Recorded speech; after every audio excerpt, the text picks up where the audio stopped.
तो नमस्कार, राम राम। अब आपको ये पता ही होगा कि मैंने राम राम क्यों बोला।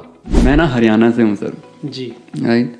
तो हमारे यहाँ गुड मॉर्निंग भी राम राम से होती है, गुड आफ्टरनून भी राम राम से होती है, गुड नाइट भी राम राम से होती है, और बाय बाय भी राम राम से होती है, कहते हैं जयराम जी की।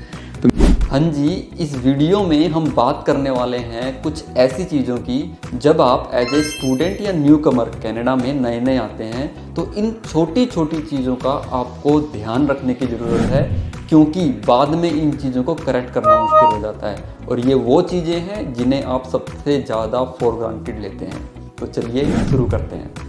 नंबर 1, हमेशा ऐसी सिटी को चुनो जहां आपके कुछ जानकार दोस्त या रिश्तेदार पहले से प्रेजेंट हैं।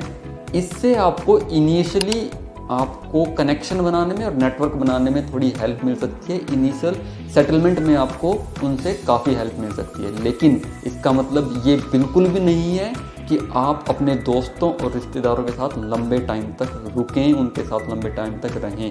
इससे आपका स्ट्रगल कम नहीं होने वाला है, क्योंकि बात तो इससे बिल्कुल क्लियर है। मेरे व्यूअर्स जो भी देख रहे हैं, जो भी नए स्टूडेंट स्पेसिफिकली जो अभी आ रहे हैं कनाडा के अंदर, एक बात को तो दिमाग में ठान लेना कि एक स्ट्रगल होता है स्टूडेंट की लाइफ के अंदर। आप नेवर मैटर आप किस बैकग्राउंड से आ रहे हो, अच्छी रिच बैकग्राउंड से आ रहे हो या एवरेज बैकग्राउंड से आ रहे हो, वो स्ट्रगल कभी ना कभी आपको करना पड़ेगा। वो या तो इनिशियल फेज़ में हो जाएगा तो ठीक है, अगर इनिशियल फेज़ में आप बच गए ना तो आप उसको फिर बाद में करोगे, पर करोगे पक्का। ये ज़रूर है कि इसको आप ज़रूर करने। नंबर 2, अपना एक मेंटोर ज़रूर बना लो यहाँ पर, जिसको यहाँ रहते बड़ा लंबा टाइम हो गया है और जिसने एक सक्सेसफुल करियर अपना बना लिया है। एक मेंटोर होना बहुत ज़रूरी है। आप आओ, सबसे पहले एक बंदे को अपना गुरु मान लो और उससे जो सही रहे वो लेते रहो। नंबर 3, आपको नेटवर्किंग और अपने नए दोस्त सिर्फ अपने जैसे या अपनी कम्युनिटी में ही नहीं बनाने हैं, दूसरे देशों के बच्चों के साथ या दूसरे देशों के न्यू कमर्स के साथ भी आपको दोस्ती बढ़ा के रखनी है, क्योंकि लेकिन अपना नेटवर्क थोड़ा बड़ा बनाओ। सिर्फ अपने सर्कल में नहीं होना चाहिए आपका नेटवर्क, डिफरेंट कल्चर से मिलो। ओके। आपके कुछ दोस्त जब यूएस के होंगे, मोरक्को के होंगे, डिफरेंट कल्चर के होंगे, कनाडा के होंगे, तो आपका एक सोचने का नज़रिया बदलेगा चीज़ों को। अगर अपने ही सर्कल में हम रहेंगे तो अपनी ही बातों में रह जाएंगे। जो वो कैनेडियन ड्रीम और जो वो कैनेडियन कल्चर, जो नई दुनिया देखने आए थे, वो तो हुई नहीं, वो तो अपने में ही रह गए। तो अपना नेटवर्क जब हमने बनाना है, हमने एक ही कल्चर में नहीं बनाना, उसे हमें थोड़ा सा वाइड बनाना है, ताकि हमारा थोड़ा सोचने का नज़रिया और हम थोड़े कनाडा में भी कंफर्टेबल हो। Okay, right. सो ये मैं इसलिए कह रहा हूँ शुरू से करने को, क्योंकि बाद में ये करना मुश्किल है, बाद में आप कंफर्टेबल हो जाते हो।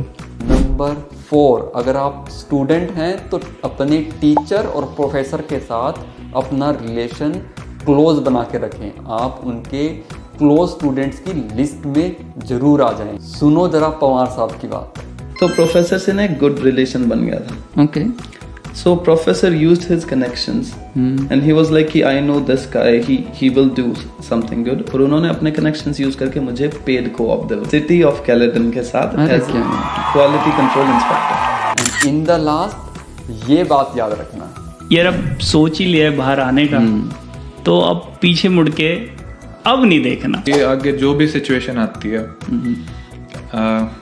डरो मत भाई। डर लगे तो चलो कोई गलत बात नहीं है उसमें, पर जो आपसे बेस्ट हो रहा है ना वो करते जाओ। तो सारे स्टूडेंट्स के लिए भी वही है कि अपनी प्रॉब्लम्स आएंगी, उन्हें अपॉर्चुनिटी की तरह देखो, स्ट्रांग रहो।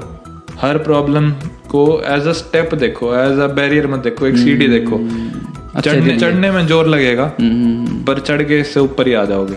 इन्हीं छोटी छोटी बातों के साथ आज के इस वीडियो को यहीं विराम देते हैं। अगले हफ्ते मिलेंगे एक नए पॉडकास्ट, एक नए गेस्ट और एक नई इंफॉर्मेशन के साथ। तब तक के लिए आपका दिन शुभ हो, आपकी सेहत अच्छी रहे, तो आप निरंतर प्रगति करते रहे। जय राम जी की।